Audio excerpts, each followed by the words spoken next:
I am so excited for yet another epic Rebel Radio conversation with my new friend, Robert Riopel. Thank you for being on the show. I'm so excited that you're here. We literally just met, 5 minutes ago, and already we've discovered that we used to live in the same town.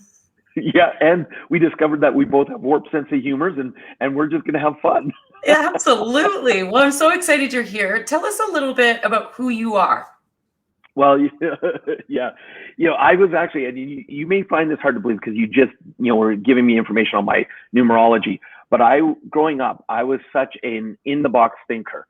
I was taught that you don't think outside the box, you don't question. When it comes to work, you find a job that gives you security and income, even if you don't like it. You do it to take care of your family. And I joke with people and I let them know, I say, my wife, I was innocent, Cindy, until I met my wife. And then she corrupted me in so many good ways. We met when we were 13. We actually started dating when we were 16. We got married when we were 19. And then we actually just celebrated our 32nd wedding anniversary. Don't do the math on my age. And, she's the reason why I get to live the authentic life I do now. Because if it was left up to me, I'd be miserable in a job, but I'd be doing it and giving it everything I have because that's what you do. Right. And I would versus living my passion, versus doing what I love to do and impacting people. So, I'm an international best-selling author. I'm an app designer. I'm a serial entrepreneur. And I've been blessed the last 18 plus years to travel around the world impacting lives. And I've personally taught over 500,000 students in anywhere from 100 students at a time to 6,000 at a time, 3 to 5 day trainings where I'm on stage up to 12 hours a day. So that's a little bit about who I am. I love it. That's my dream life, being on stage and teaching and helping people and impacting people. Yeah. Nothing greater than when you see the light come on in someone's eyes for the first time in a long time, and all of a sudden they get it. They're like, oh my goodness, I actually can enjoy life. I actually can get through this. I don't have to be so stressed out. It's amazing to see. Oh, so good. So good. So, we were talking about your wife and we were talking about numerology. Your wife's actually a numerologist as well, which I find super fascinating. But we were talking about how, when you grew up, it was all about living in a box. But what I shared about your numerology is the exact opposite of that. Yeah, and that's what's so interesting about it, right? Because and I was getting such mixed messages too. So my parents, as an example, they'd say, Robert, you can do whatever you want to do, whatever you dream of. And that's what they would say. But especially when I was young and still living in British Columbia, where I was born, we were moving constantly because my parents, just to keep supporting the family, we were moving from town to town, place to place, just for them to work. And so on one hand, they're going, you can do whatever you want. But what they were modeling was them doing what they had to do. And so those two, whatever you call it, where they're hitting each other. And it was in my mind, I'm going, what do I believe? And it wasn't until we moved to Alberta that we actually settled down. And when you're sharing my numerology, one thing people don't know about me, Cindy, is I'm actually a very shy person and by nature. And they'd look, well, you're on stage, you're around the world. What do you mean you're shy? But I hide my shyness by being outgoing, because as a kid, when I didn't know how long I was going to be somewhere, especially in school, and I wanted to make friends, and most schools I was there for maybe 6 months, I wanted to make friends quickly because I didn't want to be lonely. I did not want to have friends. So I'd do some pretty strange things to get friends. I love it. Yeah, that's totally true. And especially, the 7 is always living on the edge of whatever it is. It's that innovation and just stepping outside of the box. When you use that language, I was like, oh, that's funny. No wonder you were miserable. But even that, and going to find new friends and being innovative about that. I love that. That's so cool. Yeah, and even, I remember I moved to Red Deer, Alberta when we first moved, and we're in this area that's 2 rows of houses, so we're in townhouses. And I didn't know at the time, Cindy, we were on the wrong side of the tracks. I didn't know we were poor. I didn't know we were one of those families, right? And all these kids are out in the playground and they're playing soccer. And I'm watching them, and I've never played soccer, and I'm watching them, and I finally got up the courage. Because I'm watching, I'm like, I gotta say something. And I finally got up the courage and I said, can I play? And they all stopped and they looked at me and they're like, no. And they kept playing. And I don't know why, but then the next words out of my mouth was, I said, fine, I'll play against all of you. I'll take you all on in a game and I'll win. Now, not knowing they were all in soccer league. Well, let's just say the game did not last very long, but it broke the ice. And this was the first place we spent more than a year at. And one of the kids became my best friend. And even today, we still stay connected, so many years later. And it was from that moment of doing that crazy thing of, I'll take you all on. It's like, oh my goodness. I love that. That's such a 7 move. So good. Yeah. So who are you most motivated to serve? You want to create impact. Obviously, you're doing that. But I'm curious, who is it that you're of service to? It may sound weird, but just individuals. My mission in life is to guide and assist individuals in not only identifying, but living their purpose with passion. Passion is my favorite word in the whole world. And like I say, when I'm watching people and they get lit, it lights me up. And when I'm living my passion, that's when I'm having the most amazing time. And even if it's something I don't enjoy doing, I can do it with passion still. And that's kind of the difference. And so individuals, and I've had students from, 7 years of age to 92 years of age. Oh, wow. And and I don't believe you're ever too young or too old to really tap into your passion. So I don't know if that answers your question. Yeah, absolutely. Absolutely. And it's kind of how I see myself too. Is like, I want to touch 8 billion lives. So that's everybody. Yep. And what's interesting is when I became a trainer, it started with, because here we are, my wife and I are over $150,000 in debt. We're Domino's Pizza franchisees. By standards, we're successful, but we're actually spending more money than we're earning. And I know, Cindy, you probably know no one who does any of that. No one ever spends more money than they earn, right? And we're franchisees for 8 years at this point. We're stressed out beyond belief. And that's when we were introduced to personal development. And all of a sudden, here we are. We go to a 3-day weekend that not only allows us to understand why we're in debt, but we took ownership that we're the ones that created it. Quit blaming other people, take ownership. But then we learned specific skills to get out of the debt. And we did something that most people don't do.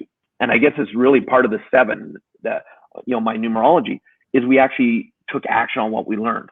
The unfortunate statistic in North America is only 3% of people will actually use what they learn. Right. But my wife and I, we're at that point in our life where we don't have a choice. We're putting this in practice. And it changed our life, because also next thing you know, we end up going from the $150,000 in debt to being retired completely financially free 9 months later at the age of 32. And that's what our mind said. Our minds went, wow, if that information gave us that result, what would more doing? And this is where we dove into learning.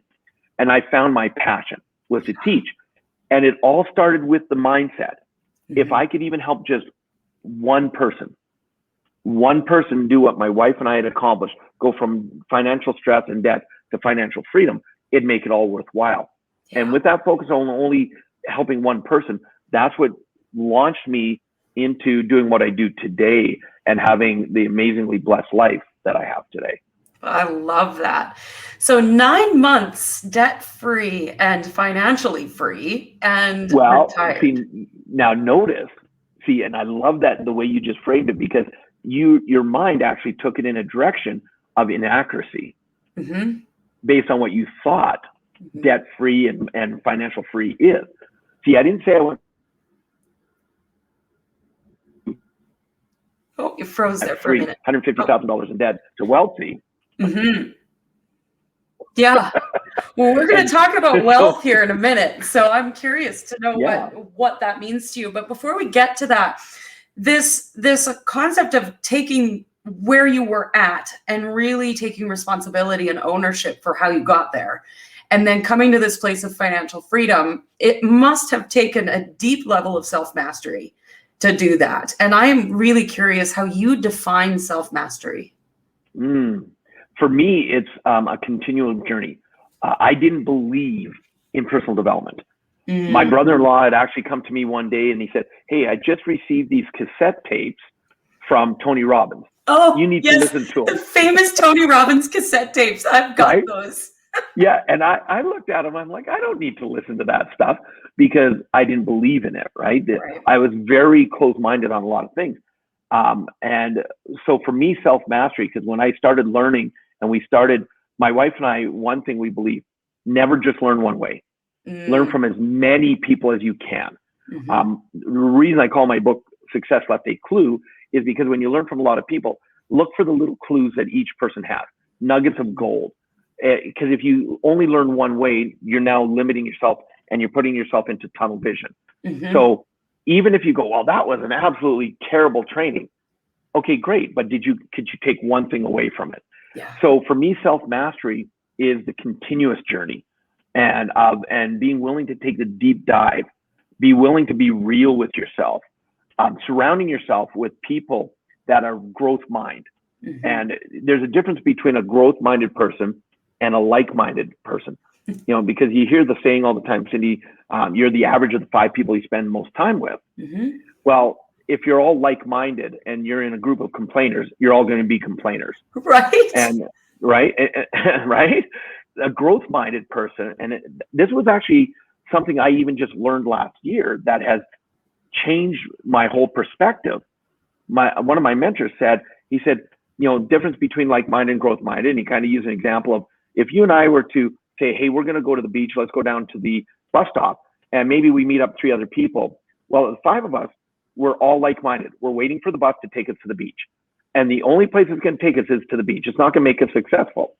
A growth-minded person, not only are they the ones to cheer you on when you're doing well, pick you up when you're not doing well, but they're also the ones that are willing to have the tough conversations, including ass kicking when you need it. Mhm. Like I said, if it wasn't for my wife, I would be miserable in a job.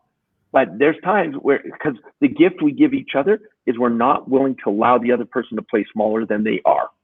Even if it means like, wake up, type thing, because Yeah. we all go to sleep sometimes. Mhm. And so I was so conditioned to just, stay in this box. I'd be in a job. I'd be miserable. Now, I'd still give it my 100% because that's what I learned to do as well.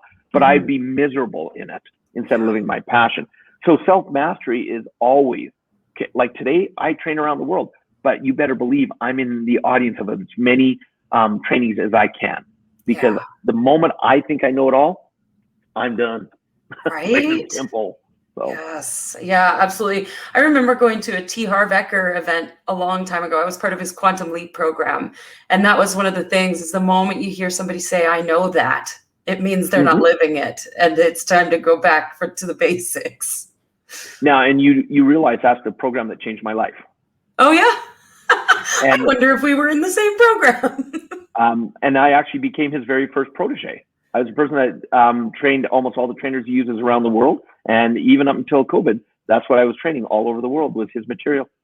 Small world. Yeah, Warrior Camp changed my life. Warrior Camp was everything. What year did you do Warrior? Oh, that would have been like 2007 or something, 2008 maybe. Do you remember who led the camp? It was Kieran Sweeney. Yep, I trained Kieran. Small world. He was about the 5th person I trained. And that's hilarious. So I've actually trained more Warrior camps around the world than anybody, including Harv. Oh, I love it. Yeah, I got to meet T. Harv Eker once at an event that he was at. And yeah, it was really cool. It was really cool. Yeah. And it was a Millionaire Mind Intensive that changed my financial life. And that's why, and he had no trainers. He was only in Alberta and BC at the time. And then we started going into Seattle area and then down to California. And that's when in 2004, I did the very first MMI where Harv wasn't even around in the city. We broke the mold, showed someone else could teach it other than him. And then we exploded around the world. I love it. So cool. So let's bring this conversation back to wealth, because wealth is very important here at Rebel Radio. But we get this concept in our minds that wealth is about money. And I am really curious how you define wealth. You have to cover all areas. We are such holistic people. You have to cover it in the mental, emotional, spiritual, physical, and financial. Yes. You've got to cover all areas of life. And so, because my wife, the way she signs emails and that is to your health and wealth, because without health, what is wealth? Right. And that's the key. So is wealth to me is having that holistic wealth. How are you doing in your relationships? How are you doing in your health? Look, the first 4.5 years I was training, I trained so much, I actually overlived my passion. And not only did I get burnt out, but I actually ended up herniating a disc and going through 2 back surgeries. Ooh. Because I wasn't taking care of me. I was letting that part of my wealth go because I was so giving of my passion.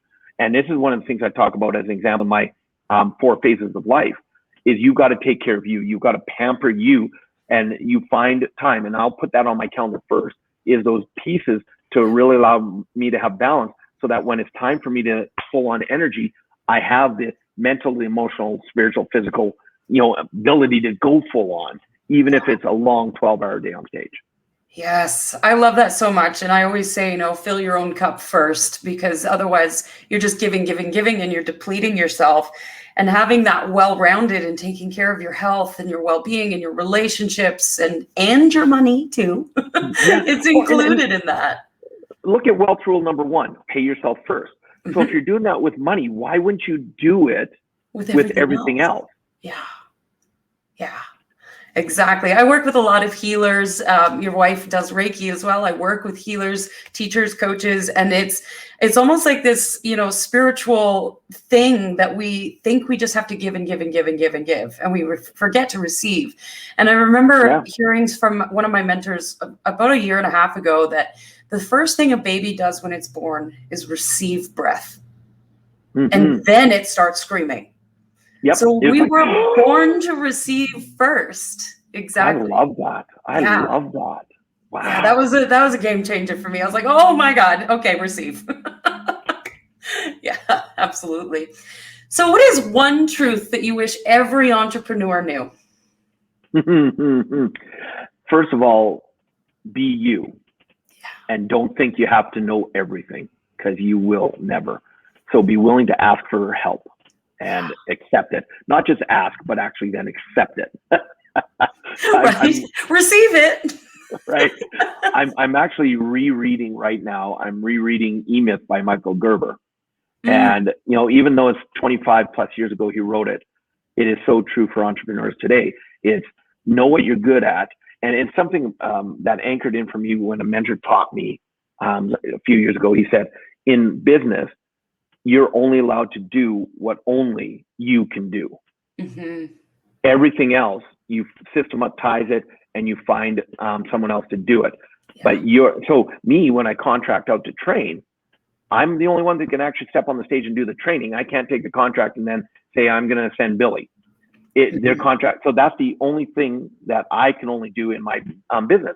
So I don't do the social media. I don't do all the other things that I could do it. And when my wife and I first became Domino's Pizza franchisees, as an example, one of our mindsets, because when we became franchisees, we knew how to run a store, but we didn't know how to run a business. And that's the difference between being just employing yourself and giving yourself another job and actually truly being an entrepreneur. And one of our mindsets was in the beginning is we can't afford an accountant, so we'll do the accounting on our own. Oh my goodness, what a shit show that was, right? Because here we are working 7 days a week, open to close, and then thinking we're going to do the accounting as well. Yeah, you may as well give yourself 12 jobs, right? Right. And here was our philosophy, especially when we started in Domino's.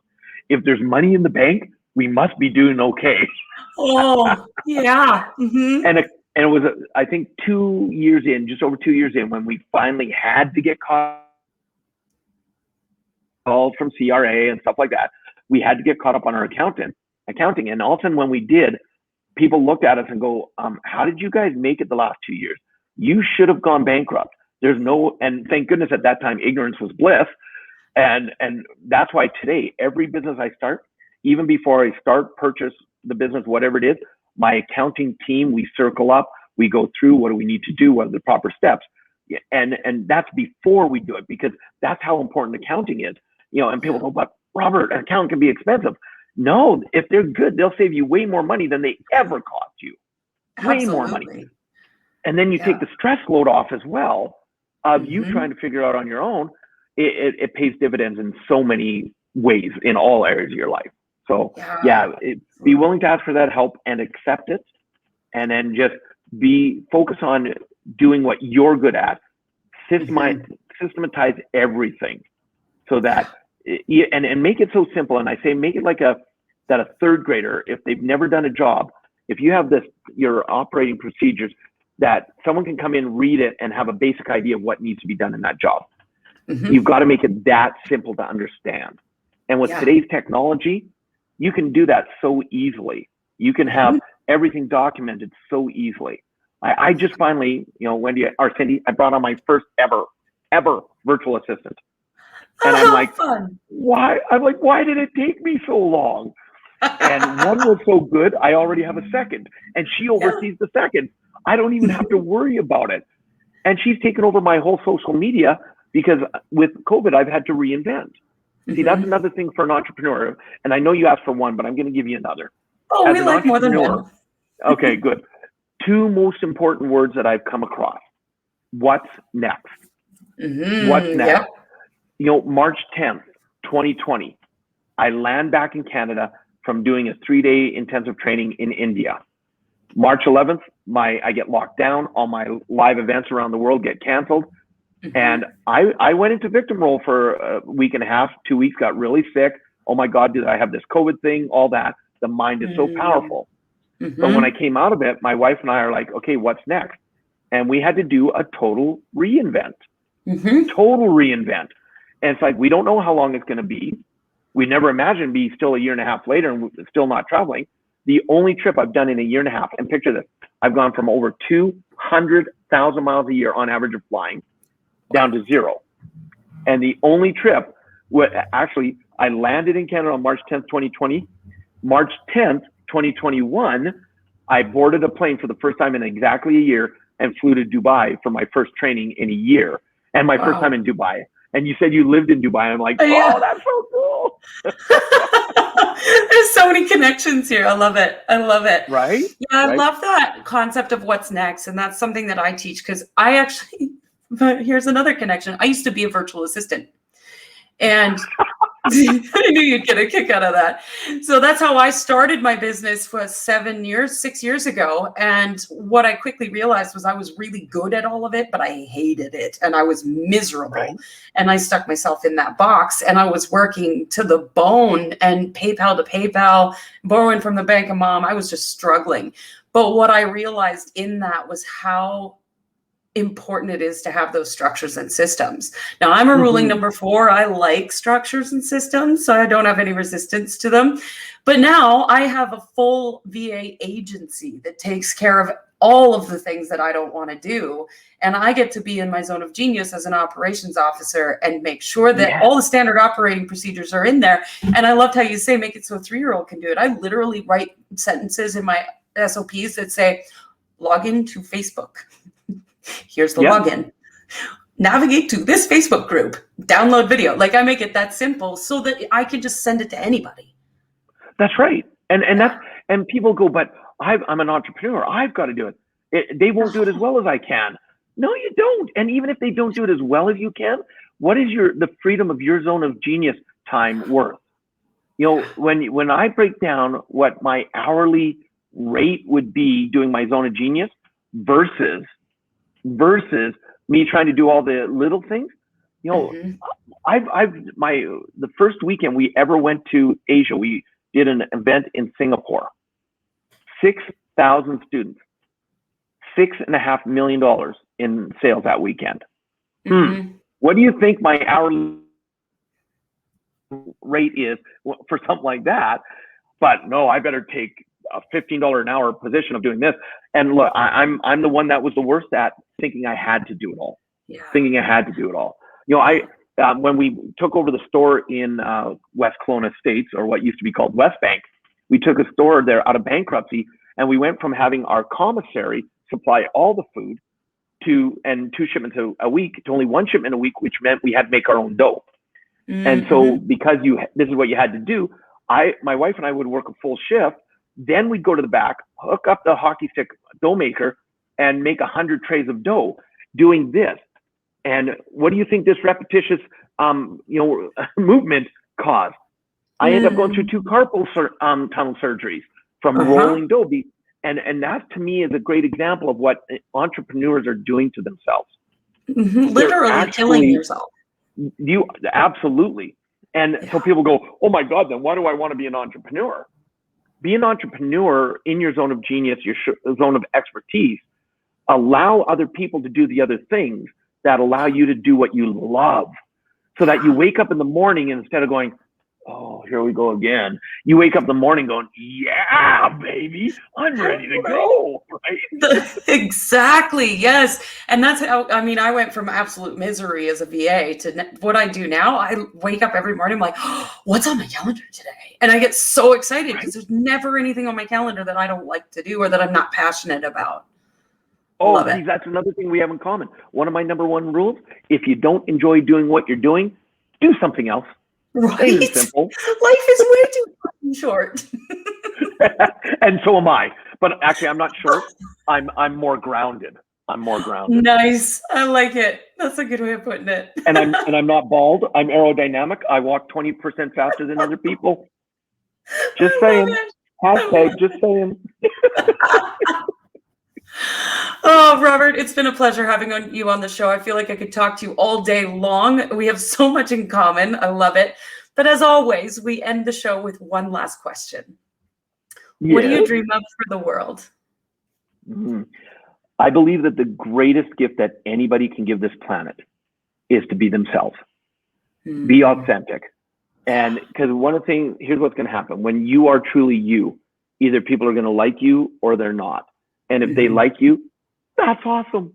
If they don't like you, that's awesome. Right? And, you know, because I was a world-class gold medalist people pleaser. Oh, and I got like, that card too. Right? I was like that little puppy dog, especially if I wanted you to like me. It was like, please, please, please, please. And the reaction I'd usually get would be like, get away from me, you freak, right? You're a bit much. So really be you, and because that is the greatest gift you can give the world. And believe it or not, the world is waiting for you to show up and live your gift. Live it. Not just to think about it, but to actually live it, because you'll never know who you're going to impact. It may not. And the beautiful part, Cindy, is you never have to know who you're impacting.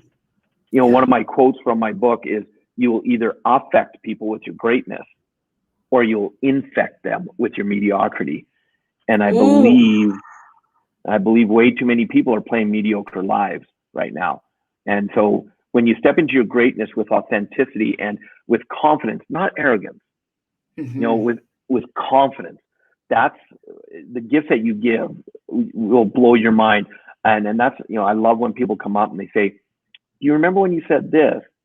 Here's how it changed my life. And there's even people that you talk about the ripple effect. I've personally trained over 500,000 students, but they've gone back into their lives and I don't even know who they've impacted.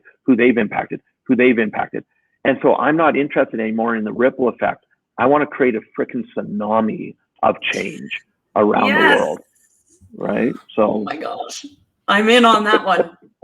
I love it. And what I'd love to do, you know, as a gift to your audience, because you were so gracious to have me on, is my first book, Success Left a Clue, is I'd love to give everybody access to the digital copy as our gift to them, for you having me here as a guest on your podcast. Oh, that's beautiful. Thank you so much. I'm sure the audience is going to love that. Thank you. Yeah, but it does come with a caveat, though. It's not a book that you read and put on the shelf and it becomes shelf help. Right. I wrote it, you know, in the 6 steps. Number 3 is taking action. So I actually wrote it as an operations manual. I wrote it as a workbook. So all the way through, I have action steps, and I'll actually say, before you read any further, do this action step. Then the next chapter says, did you do the last action? If not, stop right now, go back and do that action. Because I don't want people to not change it. Yeah. If they do the 6 steps, they'll be able to. And they just go to robertriopel.com, which is my website. My name, easy peasy. And they'll be able to get the digital copy, utilize it, and watch how it'll impact your life. Beautiful. And I'll make sure that there's a link in the show notes for everybody as well. Awesome. Thank you so much for being on the show, Robert. It's been a pleasure. Absolutely. I appreciate it. And I'm looking forward to getting to know you more because we have so much quirkiness in common. So much.